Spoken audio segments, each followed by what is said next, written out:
بسم اللہ الرحمن الرحیم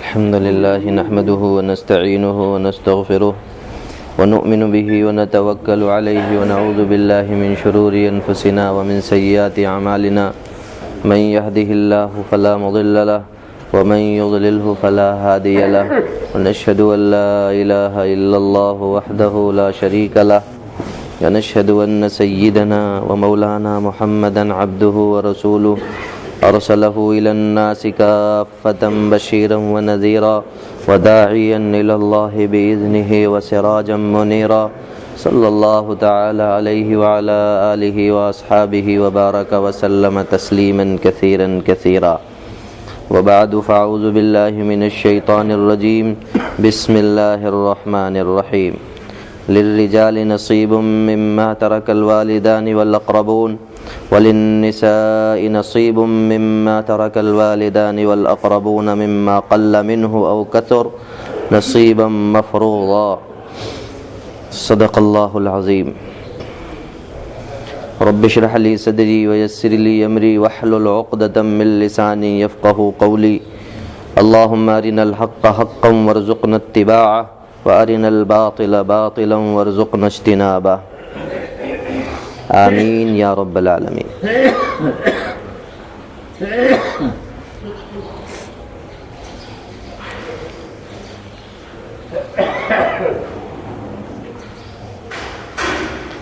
مردوں کے لیے بھی خواہ وہ چھوٹے ہوں یا بڑے ہوں حصہ ہے اس میں سے جس کو ماں باپ اور قریب ترین رشتہ دار چھوڑ جائیں، یعنی اس مال میں سے جو مال والدین یا اسی طریقے سے قریب ترین رشتہ دار چھوڑ جائیں اس میں سے۔ وَلِلنِّسَاءِ نَصِيبٌ، اور اسی طرح عورتوں کے لیے بھی حصہ، خواہ وہ چھوٹی ہوں یا بڑی ہوں، حصہ ہے اس میں سے جس کو عورت کے ماں باپ اور قریب ترین رشتہ دار چھوڑ جائیں، خواہ وہ متروکہ اور چھوڑا ہوا مال تھوڑا ہو یا زیادہ۔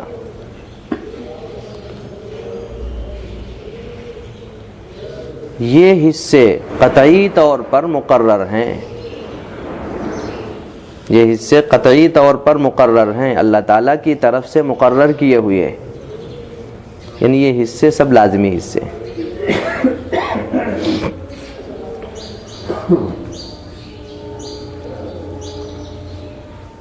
پچھلی آیات میں یتیموں کے حقوق کا بیان تھا،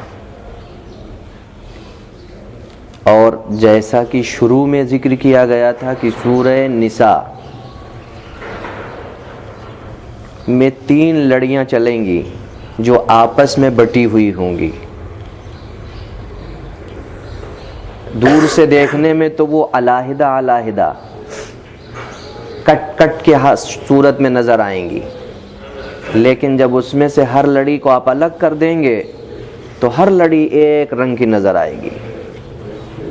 ایسے ہی بالکل جیسے سورہ بقرہ کے احکام نصف آخر کے چلے تھے، وہاں 4 لڑیاں تھیں، یہاں 3 لڑیاں ہیں۔ پہلی جو لڑی ہے اس میں خطاب ہوگا اہل ایمان کو، دوسری لڑی میں خطاب ہوگا اہل کتاب کو، اور تیسری لڑی جو آئے گی اس میں خطاب ہوگا منافقین کو۔ اور یہ شروع میں بات آ چکی ہے کہ اکثر و بیشتر اس صورت کا حصہ منافقین سے ہی خطاب ہے۔ پچھلی صورت میں منافقین کا تذکرہ خفیہ تھا، کس لیے؟ اس لیے تاکہ ان کو سمجھ بوجھ ہو جائے اور یہ سمجھ جائیں اور اپنی اس بیماری کو دور کر لیں، لیکن جب انہوں نے دور نہیں کیا تو اب ضرورت لاحق ہوئی کہ ان کی اس بیماری کو لوگوں کے سامنے کھول دیا جائے، اس کو عریاں کر دیا جائے، ننگا کر دیا جائے۔ چنانچہ اب ان آیات میں ان منافقین کا ظاہری تذکرہ، پہلے خفیہ تذکرہ تھا ان کی بیماری کا تاکہ وہ اپنی بیماری کو سمجھ لیں اور دور کر لیں، اور یہ بات بھی سامنے آئی تھی کہ خطاب اہل ایمان کو 176 آیات پر مشتمل جو سورت ہے، اس میں سے 55 آیتیں جو ہیں وہ اہل ایمان سے خطاب ہے، 37 آیتوں میں اہل کتاب سے خطاب ہے۔ یہاں اہل کتاب علیحدہ علیحدہ نہیں ہے، جیسے وہاں نصرانی الگ تھے، یہودی الگ تھے، نہیں، ایسا نہیں ہے، بلکہ اس صورت میں جو خطاب ہے وہ گڈمڈ ہے۔ اور 87 آیات، تقریباً 87 آیات پر مشتمل جو آیات ہیں ان میں خطاب منافقین سے، لیکن اس کے لیے غور کی نظر چاہیے، گہری نظر چاہیے۔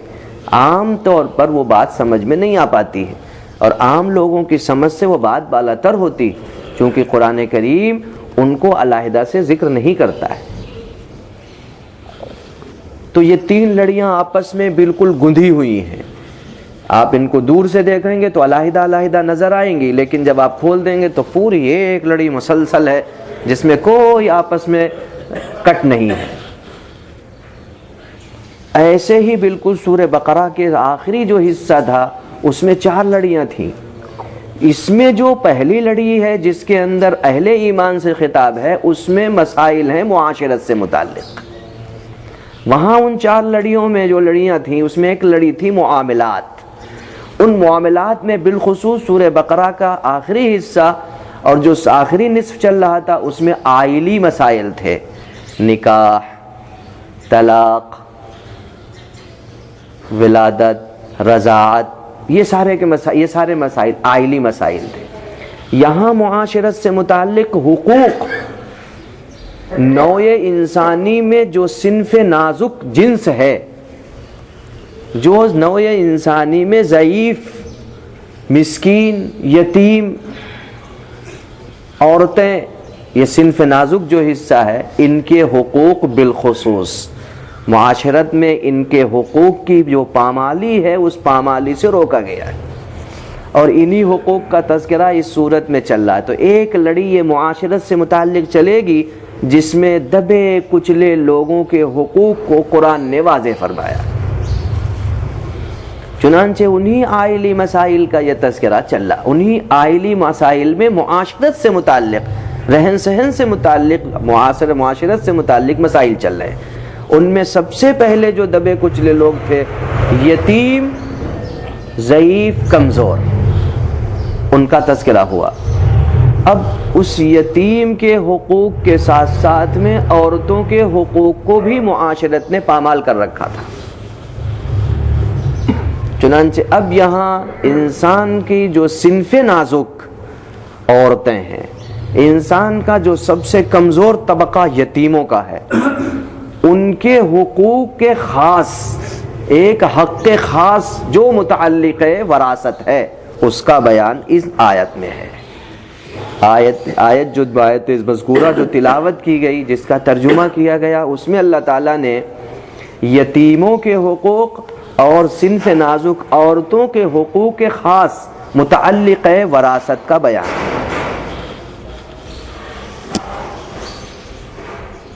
اب یہ بات جب سمجھ میں آ گئی ہے کہ آیت کریمہ یتیم کے حق خاص اور عورتوں کے جو صنف نازک ہے ان کا حق خاص بیان کر رہی ہے، اور وہ حق خاص جو کہ وراثت سے متعلق ہے۔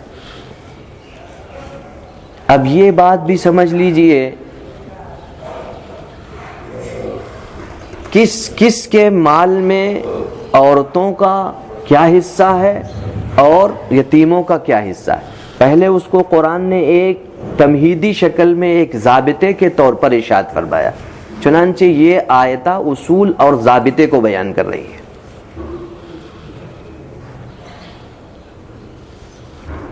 والدین جو مال چھوڑے، ماں باپ، یا اسی طریقے سے قریب ترین رشتہ دار، قریب ترین تمام رشتہ دار، قریب ترین رشتہ دار جو مال چھوڑیں، اس میں سے کن کا حصہ ہے،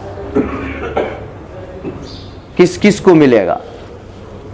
یہاں ایک اصول، اس کے بعد یہ رکوع جب ختم ہوگا، اس رکوع کے بعد جو رکوع آ رہا ہے وہ پورا کا پورا، یعنی دوسرا رکوع سورہ نساء کا پورا صرف فروض کا صرف انہی سے متعلق ہے جن کو وراثت ملنی ہے۔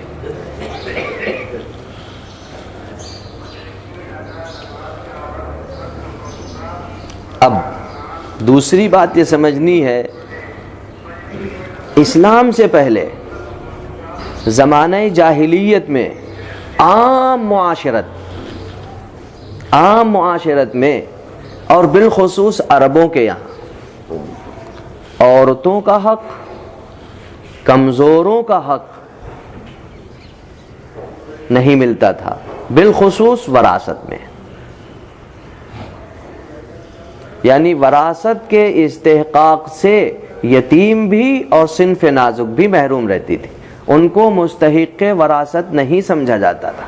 عام معاشرت میں بھی، عربوں میں بالخصوص یہ اصول تھا کہ جو وراثت میں حق صرف اس کا ہے جو گھوڑے پر سوار ہو سکے اور دشمن کا مقابلہ کر کے اس کا مال غنیمت حاصل کر سکے۔ علامہ آلوسی علیہ الرحمہ نے، صاحب روح المعانی نے تفصیل کے ساتھ اس پر کلام کیا ہے کہ عربوں کے یہاں یہ اصول تھا کہ وراثت کا حق صرف اس کو ہے اور وراثت کا مستحق صرف وہ شخص ہے جو گھوڑے پر سوار ہو اور دشمن کا مقابلہ کرے اور اس کا مال غنیمت لے کر کے آئے، صرف وہی۔ اس اصول کے اعتبار سے ان کے یہاں صرف نوجوان بالغ آدمی ہی وراثت کا مستحق ہوتا تھا۔ اب اس میں سے وہ نکل گیا، وہ نرینہ اولاد بھی نکل گئی جو نابالغ ہے، عورتیں اور لڑکیاں اور وہ تو پہلے ہی خارج ہو گئی ان کے اصول کے اعتبار سے، چونکہ یہ دونوں صنفیں، بچہ اور عورتیں، یہ صنف نازک گھوڑے پر سوار ہو کر کے دشمن کا نہ مقابلہ کر سکتی تھی اور نہ کوئی حقوق اپنا حاصل کر سکتی تھی۔ چنانچہ چونکہ عام معاشرت میں یہی چال و چلن تھا، لہٰذا عورتوں کو اپنے حقوق حاصل کرنا انسانوں سے اور پھر ان حقوق کی حفاظت کرنا، ان اموال کو حاصل کرنا، ان سے لینا، ان کا مطالبہ کرنا، پھر ان کو محفوظ رکھنا، یہ عورتوں کے بس کی بات نہیں تھی۔ یہ اس طبقے کے بس کی بات اس کی قدرت میں ہی نہیں تھی۔ چنانچہ نبی کریم صلی اللہ علیہ وسلم کی بعثت ہوئی، اسلام آیا، ابھی اسلام میں آیت وراثت نازل نہیں ہوئی۔ نبی کریم صلی اللہ علیہ وسلم کے سامنے ایک واقعہ پیش آیا۔ واقعہ یہ پیش آیا، اوس ابن ثابت انصاری رضی اللہ تعالیٰ عنہ کا انتقال ہوا۔ ان کے وارثین میں، انہوں نے جو اپنے وارثین چھوڑے، ایک بیوی، 2 لڑکیاں اور ایک نابالغ بچہ، ایک نابالغ لڑکا۔ چونکہ ابھی تک کوئی قانون وراثت شرعی طور پر نازل نہیں ہوا تھا، نبی کریم صلی اللہ علیہ وسلم کی طرف سے کوئی ایسا حکم واضح ابھی نہیں آیا تھا، تو عربوں کے اپنے دستور کے مطابق، ان کا جو اپنا قانون تھا اس کے اعتبار سے ان میں سے کوئی بھی وارث وراثت کا مستحق نہیں تھا۔ بیوی اور لڑکیاں تو عورت ہونے کی وجہ سے باہر نکل گئے، عربوں کا جو اصول تھا اس کے اعتبار سے یہ تو اس وجہ سے یہ وراثت سے محروم ہو گئے۔ بچہ اس لیے محروم ہو گیا، وہ نابالغ تھا، وہ گھوڑے پہ سوار ہو کر کے دشمن کا مقابلہ کر کے مال غنیمت حاصل نہیں کر سکتا تھا، تو عربوں کے اصول کے مطابق ان میں سے کوئی وراثت کا مستحق نہیں تھا۔ چنانچہ اوس ابن ثابت کی 2 چچا زاد بھائی آئے اور انہوں نے وہ پورا مال پر قبضہ کر لیا، پورے مال پر قبضہ کر لیا، پورا مال لے کر کے چلے گئے۔ اب بیوی بھی، بیٹیاں بھی اور بچے بھی سب محروم۔ تو اوس ابن ثابت کی بیوہ نے یہ چاہا کہ اگر یہ دونوں چچا زاد بھائی ان دونوں بیٹیوں سے نکاح بھی کر لیں تاکہ ہم ان کی فکر سے فارغ ہو جائیں۔ یہ بات اوس ابن ثابت کی بیوہ نے ان چچا زاد بھائیوں سے کہی کہ ایسا کرو کہ ان دونوں سے نکاح کر لو، ان دونوں کو اپنے نکاح میں لے لو تو میں فارغ ہو جاؤں گی، چونکہ وراثت میں تو میرا کوئی حق ہے ہی نہیں، ہم تو بے کس اور محروم ہیں۔ چنانچہ ان لوگوں نے اس سے بھی انکار کر دیا، مال تو سارا لے گئے لیکن نکاح کرنے سے انکار کر دیا۔ تو اوس ابن ثابت کی بیوہ نبی کریم صلی اللہ علیہ وسلم کی خدمت اقدس میں حاضر ہوئی اور رسول اکرم صلی اللہ علیہ وسلم سے اپنی اور اپنے بچوں کی بے کسی اور محرومی کا حال سنایا۔ نبی کریم صلی اللہ علیہ وسلم خاموش رہے، اپنا سر مبارک جھکا لیا، اور آپ صلی اللہ علیہ وسلم کو یہ خیال ضرور آیا، اور آپ صلی اللہ علیہ وسلم نے سوچا کہ اللہ جل شانہ، میں ابھی نہ بولوں، اللہ جل شانہ ضرور بالضرور اس ظالمانہ حق کو ضرور بالضرور باطل فرمائے گا، اور اس سلسلے میں کوئی قانون ایسا اللہ جل شانہ ضرور لے کر کے آئے گا جو انصاف پر مبنی ہوگا، اور یہ دبے کچلے مظلوم طبقہ جس کو ان معاشرت نے اور ان عام طور پر معاشرت میں ان کو محروم سمجھا جاتا ہے، اللہ تعالیٰ اس ظالمانہ طریقے کو ختم فرما دے گا۔ چنانچہ آپ صلی اللہ علیہ وسلم یہ سوچ کے خاموش رہے، اتنے میں آیت کریمہ یہی نازل ہو گئی، للرجال نصیب مما ترک الوالدان والاقربون وللنساء نصیب مما ترک الوالدان والاقربون۔ جس طرح مردوں کے لیے حصے ہیں ماں باپ اور قریب ترین رشتہ دار کے چھوڑے ہوئے مال میں، اسی طرح عورتوں کے بھی حصے ہیں جو ان کے ماں باپ اور ان کے قریب ترین رشتہ دار چھوڑ کر جائیں۔ دونوں کے حصے ہیں، دونوں برابر ہیں، مرد کو بھی حصہ ملے گا، عورت کو بھی حصہ ملے گا، مرد خواہ بڑا ہو یا چھوٹا ہو، عورت خواہ بڑی ہو یا چھوٹی ہو، دونوں کو حصے ملیں گے۔ یہ آیت کریمہ نازل ہوئی۔ جب یہ آیت نازل ہوئی تو نبی کریم صلی اللہ علیہ وسلم نے وہ سارا مال واپس لے کر کے اس پورے کل مال میں کا 8واں حصہ بیوی کو دے دیا۔ 8واں حصہ بیوی کو دینے کے بعد جو کچھ باقی بچا اس کے 3 حصے فرما کر کے آپ صلی اللہ علیہ وسلم نے یعنی آدھا مال بیٹوں کو دے دیا، ایک بیٹے کو، اور آدھے مال میں دونوں بہنوں کو شریک کر دیا۔ آدھا مال دونوں بیٹیوں کو اور آدھا مال بیٹے کو، اور اس سے پہلے پورے کل ترکے کا مال اس کا 8واں حصہ بیوی کو دے دیا۔ یہ شرعی دستور کے مطابق نبی کریم صلی اللہ علیہ وسلم نے اس آیت کے نازل ہونے کے بعد، اور وہ جو 2 چچا زاد بھائی تھے وہ چونکہ اولاد کے ہوتے ہوئے اقرب نہیں تھے، ابعد تھے، اس لیے نبی کریم صلی اللہ علیہ وسلم نے ان کو کچھ نہیں دیا، وہ محروم۔ چنانچہ قرآن نے یہی اصول اور ضابطہ اس آیت میں ارشاد فرمایا۔ اب قرآن کریم کی اس آیت کریمہ میں جو اصول و ضابطے ہیں ان کو اچھی طرح سمجھنا ہے۔ جب وہ ضابطے سمجھ میں آ جائیں گے تو جو اشکالات دلوں میں وراثت سے متعلق پیدا ہو سکتے ہیں وہ سارے ختم ہو جائیں گے۔ سب سے پہلے للرجال نصیب مما ترک الوالدان والاقربون، والدان والاقربون میں 2 ضابطے ہیں۔ یہ 2 ضابطے پہلے اچھی طرح سے ذہن نشین کر لیجئے۔ وراثت کے استحقاق کے لیے 2 چیزیں ہیں، 2 اصول اور ضابطے ہیں۔ ایک رشتہ ولادت، نسبی تعلق، دوسرے رشتے میں اقربون، اقربیت والا رشتہ۔ یہ 2 چلیں گے۔ والدان کے لیے آ گیا جو نسب سے تعلق رکھتے ہیں، وہ ماں باپ ہوں یا اولاد ہوں۔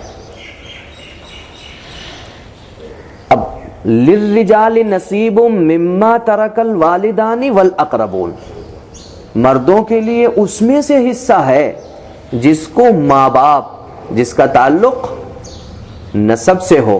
اول سب سے پہلا ضابطہ ہے کہ نسب سے اس کا تعلق، اب نسب میں وہ ماں باپ ہوں یا اس کی اولاد ہو، ان کے حصے۔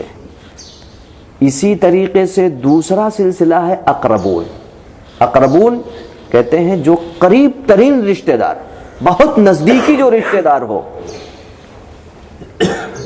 وہ جو چھوڑیں گے وہ ان میں حصہ ان کو ملے گا۔ یہ اقربون ویسے تو عام ہے، تمام قسم کے رشتہ داریوں کو حاوی ہے، خواہ وہ رشتہ نسب ہو، خواہ وہ رشتہ ازدواج ہو، خواہ کسی اور سبب سے کوئی رشتہ داری قائم ہوئی ہو، عام خاندانی جو رشتے ہوتے ہیں وہ ہوں، سب اقربون کو شامل ہیں۔ والدین کو اس لیے الگ کیا گیا ان کی اہمیت کو بتانے کے لیے، نسبی سلسلے کو اس لیے قرآن نے الگ کر دیا تاکہ اس کی اہمیت واضح ہو جائے۔ اور اقربون میں تمام رشتہ دار شامل ہیں، تمام رشتہ داروں کو حاوی ہے، لیکن شریعت میں اصول اور ضابطہ یہ ہے کہ جو وراثت تقسیم کی جائے گی وہ صرف جو قریب ترین رشتہ دار ہیں انہی میں تقسیم ہوگی، تمام رشتہ داروں میں تقسیم نہیں ہوگی۔ کیوں؟ اس کی دو وجہیں ہیں۔ دور کے تمام رشتہ داروں کو اگر تقسیم کیا جائے تو ایک انسان کی وراثت پوری انسانیت میں تقسیم کرنی پڑے گی۔ کیوں؟ اس لیے کہ پوری انسانی برادری ایک ماں باپ کی نسل سے ہے، اور کہیں نہ کہیں اس کا رشتہ کسی نہ کسی اعتبار سے وہ رشتے میں داخل ہے، کہیں نہ کہیں کسی نہ کسی اعتبار سے وہ رشتہ دار ہے۔ اور یہ بات امکان سے باہر ہے کہ پوری ایک انسان کا مال چھوڑا ہوا اور اس کو پوری انسانی برادری میں کیسے تقسیم کیا جا سکتا ہے؟ یہ بات ایک تو امکان سے باہر ہے، اور چلو بالفرض مان لو کچھ ایسا انتظام ہو جائے اور کچھ ایسا نظم بن جائے کہ پوری انسانی، چونکہ سب رشتہ دار ہیں، ایک دوسرے کی سب سے کوئی نہ کوئی تعلق، کوئی نہ کوئی رشتہ جڑا ہوا ہے، لہذا سب کو ملنا چاہیے۔ اگر اس کا کوئی نظم ہو بھی جائے تو جس شخص نے جو مال چھوڑا ہے وہ اس اعتبار سے تقسیم ہوگا کہ جزء لا یتجزا بن جائے گا، وہ پورا کا پورا مال ایسے ہی اس کو حصے کیے جائیں گے کہ کسی انسان کے فائدے میں رہے گا ہی نہیں۔ جتنا مال اس نے چھوڑا ہے اس کو اگر ساری انسانی برادری میں تقسیم کیا جائے، چونکہ سب رشتہ دار ہیں، دور قریب کے، سب کو دور کا ہے، کوئی قریب کا ہے، اور اس اعتبار سے ساری بنی نوع انسان سب رشتہ دار اعزاء اقربا ہیں، تو اگر سب میں تقسیم کیا جائے گا تو جو مال اس نے چھوڑا ہوا ہے اس کو کتنا آپ حصوں میں بانٹیں گے؟ ظاہر ہے اس کی اجزا کریں گے، اور اس کی اجزا اتنے کرنے پڑیں گے، اتنے اجزا کرنے پڑیں گے کہ وہ کسی قابل ہی نہیں رہے گا۔ جزء لا یتجزا، یعنی آپ اس کو اتنا ٹکڑوں میں تقسیم کریں گے کہ اس سے کم ٹکڑا ممکن ہی نہیں ہو سکے گا، تب بھی پوری انسانی برادری تک اور تمام رشتہ داروں تک پہنچانا ناممکن۔ ان دو وجہوں سے تمام رشتہ دار مراد نہیں ہے، اس لیے قرآن کریم نے ایک ایسا ضابطہ ارشاد فرمایا کہ دیکھو وراثت اس کو ملے گی جو قریب ترین رشتہ دار، قریب ترین رشتہ دار کے ہوتے ہوئے دور کے رشتہ دار کو نہیں ملے گا۔ جس کو ابعدیت کا تعلق ہوگا، جس کا رشتہ بعیدی ہے، اس کو محروم کر دیا جائے گا، اور جو قریب ترین رشتہ دار ہیں ان کو دے دیا جائے گا۔ یہ قانون بنا دیا گیا، یہ ایک ضابطہ بن گیا۔ اس اقربون سے ایک بات تو یہ سمجھائے گی کہ قریب ترین رشتہ دار وارث ہوں گے، دور والے محروم ہوں گے۔ ایک اقربون سے ضابطہ یہ نکلا۔ دوسری بات جو اقربون سے ثابت ہوئی، اور اقربون نے جو دوسری بات متعین کی، وہ یہ ہے کہ اقربیت کے ہوتے ہوئے، یعنی اقرب رشتہ داروں کے ہوتے ہوئے ابعاد کو محروم جو کیا گیا ہے، اس کی کیا علتیں ہیں، اس میں کیا حکمتیں؟ ایک دو حکمتیں تو یہ واضح ہو گئی کہ یہ اگر پورے رشتہ داروں کو تقسیم کیا جاتا تو اس کی یہ صورتحال بگڑ جاتی، اور اس کی صورتحال خراب ہو جاتی، اور وہ ناممکنات میں سے ہے، اور اس مال کو بھی بالکل ضائع ہو جاتا، وہ بھی کسی کے کام نہیں آتا۔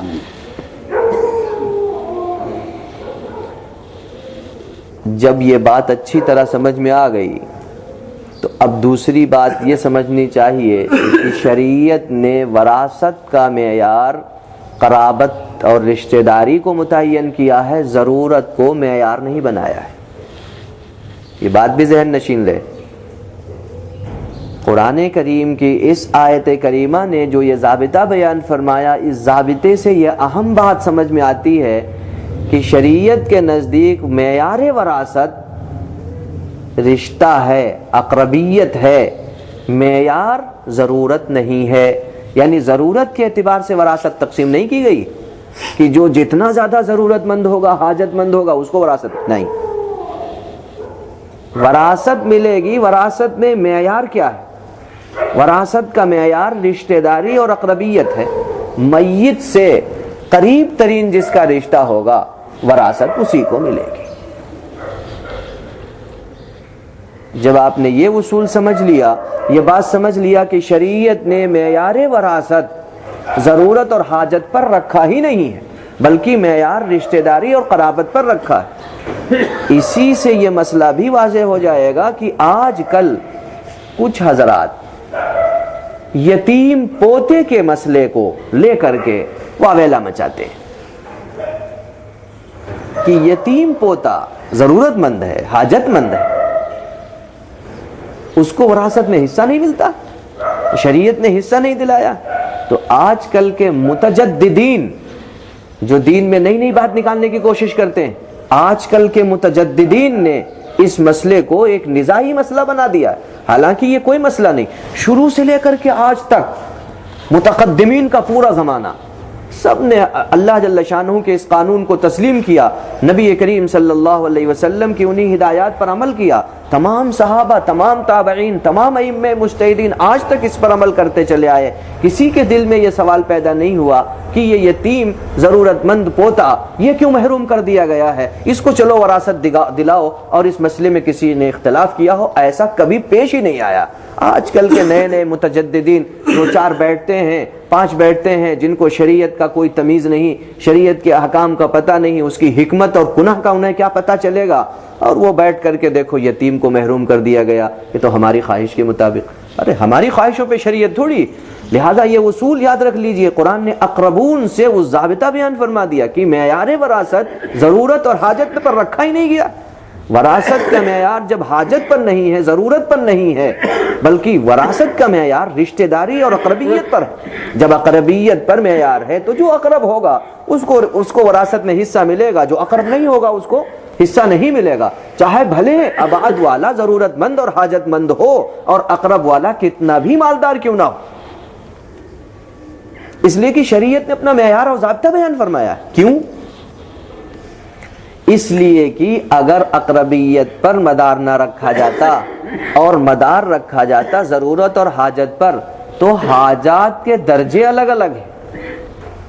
پھر اگر حاجات پر مدار رکھا جاتا، ضرورتوں پر مدار رکھا جاتا، معیار وراثت حاجت کو بنا دیا جاتا تو بڑا اختلاف پیش آتا اور بڑے سارے رشتہ دار اکٹھا ہوتے اور وہ سارے کے سارے اپنی حاجتوں کے مطابق آپ کے دربار پنچایت میں مسئلہ رکھتے کہ ہمارا حق زیادہ ہے اس لیے کہ ہماری ضرورتیں زیادہ ہیں، ہماری حاجتیں زیادہ ہیں، ہم زیادہ حاجت مند ہیں. تو وہ جو فیصلہ کرنے والے ہوتے ہیں ان کے لیے بڑی مشکلات پیش آتی. کیسے فیصلہ کریں، کیسے درجات کا تعین کریں؟ ایک صورت. دوسری صورت یہ ہے، یہ جو حاجت ہے یہ ہمیشہ رہنے والی تھوڑی ہے. آج حاجت ہے، کل ختم ہو جائے گی. آج یہ ضرورت مند ہے، آج یہ یتیم محسوس ہو رہا ہے، آج یہ مسکین ہے، آج یہ فقیر ہے، کل کو یہ مالدار ہو جائے گا. جب کل کو یہ مالدار ہو جائے گا اس کی حاجت ختم ہو گئی. تو حاجتوں پر مدار اس لیے نہیں رکھا گیا کہ یہ ایک ایسی ضرورت نہیں ہے یا حاجت ایسی نہیں ہے جو ہمیشہ برقرار رہے. نمبر 1. نمبر 2 یہ کہ حاجتوں پہ مدار ہوتا تو سب کی ضروریات مختلف ہوتی، وہ سارے حاجت مند ہیں. بتاؤ کون سا ایسا ہے جس کو ضرورت نہیں ہے مال کی؟ تو سارے کے سارے آ کر کے مطالبہ کرتے، تمام رشتہ دار کھڑے ہوتے، اس کا فیصلہ مشکل ہو جاتا، کس کو دیا جائے کس کو محروم کیا جائے. اس لیے شریعت نے ایک ایسا ضابطہ بیان کر دیا ہے، اس ضابطے کے تحت میں وہ حالت سب سے قریب ترین ہے. لہذا شریعت نے حاجتوں پر مدار رکھا ہی نہیں ہے. جب حاجت پر مدار ہی نہیں ہے تو پھر جھگڑا کاہے کا ہے، مسئلہ نزاع کاہے کا. لہذا مسئلہ یہی ہے، یتیم پوتا اگرچہ موجود ہو، یتیم پوتا وراثت سے محروم ہوگا اس کے بیٹوں کے ہوتے ہوئے. باپ کا انتقال ہوا، اس کی 4 اولادیں موجود ہیں، ایک بیٹے کا اس سے پہلے ہی اس کی زندگی میں انتقال ہو گیا، اس کی اولادیں موجود ہیں، یعنی اس کے پوتے. دادا کا انتقال ہوا تو ادھر پوتے موجود ہیں اور بیٹے موجود ہیں. ان بیٹوں کی موجودگی میں یتیم پوتا وارث نہیں ہے. شریعت کا یہی مسئلہ ہے. اور اگلا جملہ جو آ رہا ہے اس نے اس بات کو اور واضح کیا ہے. اس لیے یہ بات اچھی طرح ذہن نشین کر لیجئے، آج کل اس مسئلے کو لوگوں نے ہوا دی ہے، حالانکہ شریعت میں اس کی گنجائش نہیں ہے. کیوں؟ اس لیے کہ میں نے پہلے علت بیان کر دی کہ مدار وراثت حاجت پر نہیں ہے، ضرورتوں پر رکھا ہی نہیں گیا بلکہ رشتہ داری پر رکھا گیا.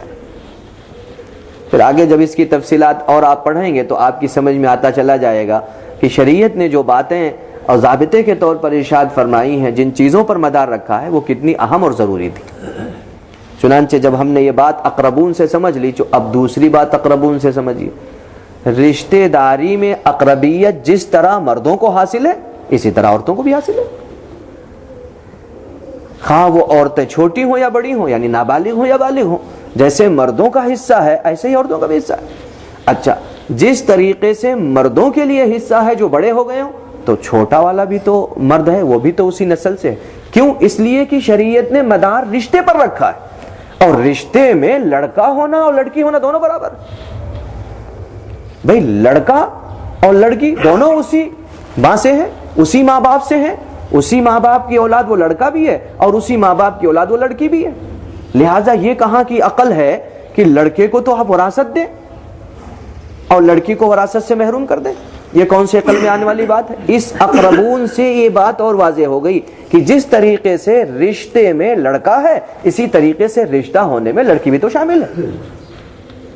لڑکا اور لڑکی دونوں بحیثیت رشتے دونوں برابر ہیں، دونوں کے ماں باپ ایک ہیں، دونوں ایک ہی ماں باپ کی اولاد ہیں۔ لہٰذا اس میں آپس میں تفرقہ کہاں سے آیا؟ اختلاف کہاں سے پیدا کر دیا تم نے؟ اپنی عقل سے، کہ لڑکی کو وراثت سے محروم کر دیا، لڑکے کو وراثت دے دی۔ یہ اقربون نے 3 ضابطے اس آیت میں جو اقربون آیا ہے اس سے یہ 3 ضابطے نکلے ہیں۔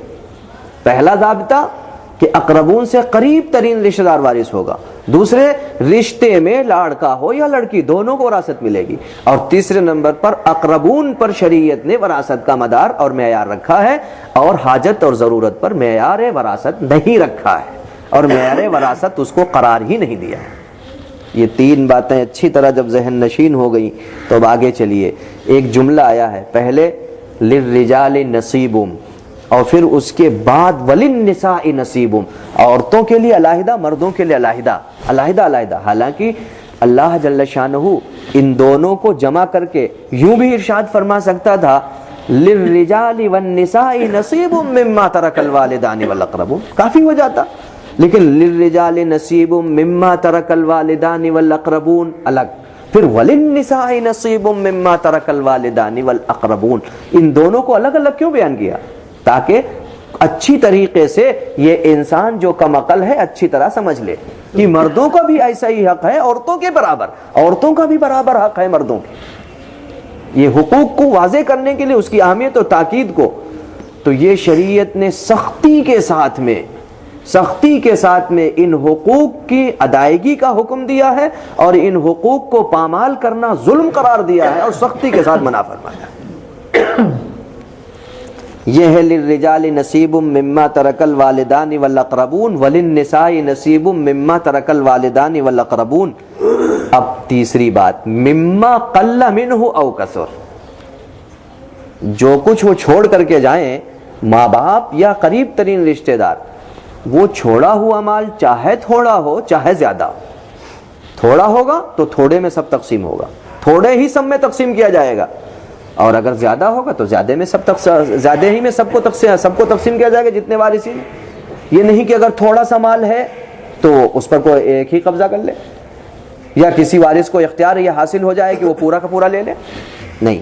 اسی جملے سے یہ بات واضح ہو گئی کہ مورث کا جو مال ہے، جو اس مرنے والے نے جو مال چھوڑا ہے، اس مال میں کی کوئی مخصوص چیز کوئی وارث ذاتی طور پر نہیں لے سکتا ہے قبل التقسیم۔ تقسیم سے پہلے کسی چیز پر، چاہے وہ چھوٹی سی ہو، پہلے زمانے میں کیا ہوتا تھا کہ چونکہ جب ایسی وراثت تقسیم ہوتی تھی تو پہلے سے اس میں سے کوئی خاص چیز کوئی وارث اپنے نام کر لیتا تھا، چلو یہ میری ہو گئی، جیسے تلوار رکھ لی، کوئی گھوڑا متعین کر لیا، یا گھر میں سے کوئی چیز۔ آج بھی عام طور پر اب شریعت سے اس زمانے سے اور اپنے زمانے سے دونوں کا آپس میں تقابل کیجئے، مقابلہ کیجئے، تو جو چیزیں زمانے جاہلیت میں چل رہی تھی وہ آج ہمارے ہاں ہیں، ہمارے ہاں موجود ہیں۔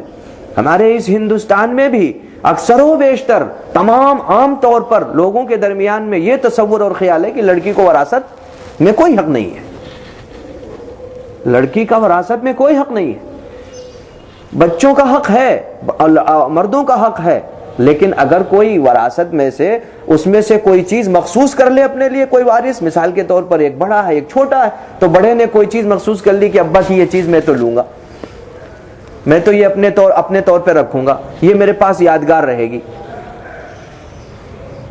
وراثت میں جب جو کچھ بھی اس نے چھوڑا ہے اس میں سے تقسیم سے پہلے اگر آپ کے حصے میں آئے تو آپ لیجئے، نہیں حصے میں، حصے تقسیم ہونے سے پہلے اس میں سے کسی چیز کو اپنے قبضے میں لے لینا جائز نہیں ہے۔ مما قل منہ او کثر سے یہی بات واضح ہوتی ہے، وہ تھوڑا مال ہو یا زیادہ مال ہو، کوئی چیز اپنے لیے کوئی خاص کرنا چاہے قطعی نہیں کر سکتا ہے جب تک وراثت تقسیم نہ ہو جائے۔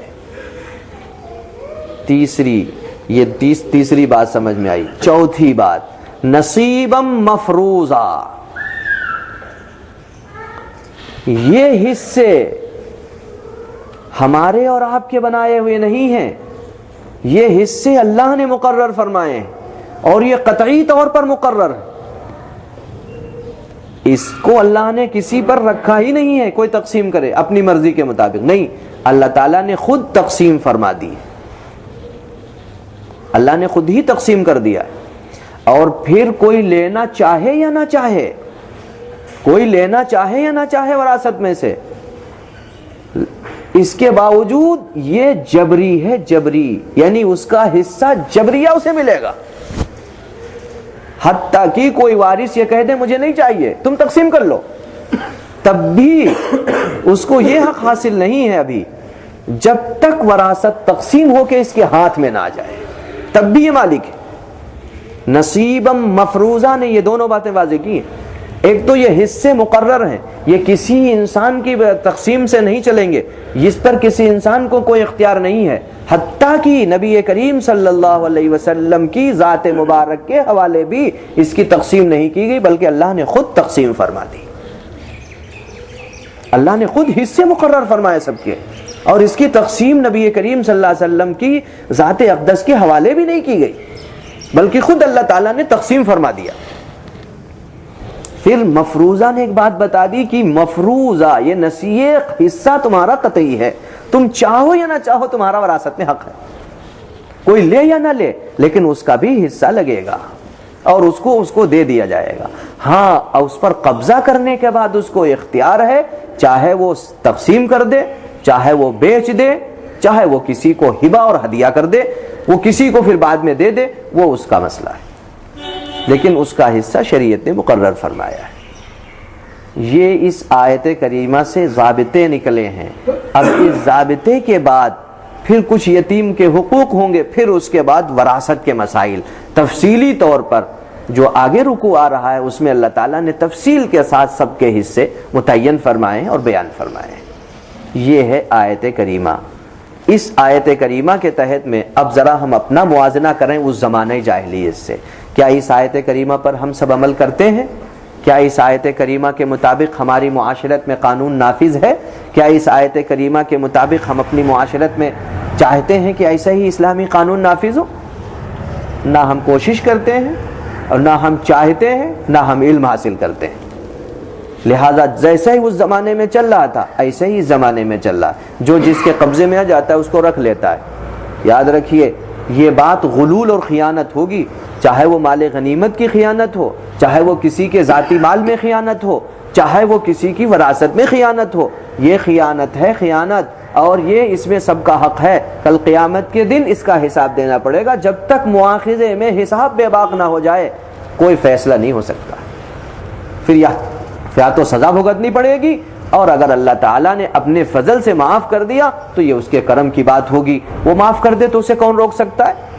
جس کا حق ہے وہ اپنے پاس سے دے دے، اور جس نے اس کا حق غصب کیا اس کو معاف کر دے، وہ اللہ کو پورا اختیار حاصل ہے۔ لیکن یہ کوئی ضروری نہیں ہے۔ حقوق العباد بالخصوص اس وقت تک معاف نہیں ہوں گے جب تک بندہ معاف نہ کرتے، اس لیے حقوق العباد میں زیادہ پکڑ ہوگی، اور یہ حقوق العباد سے متعلق مسائل ہیں۔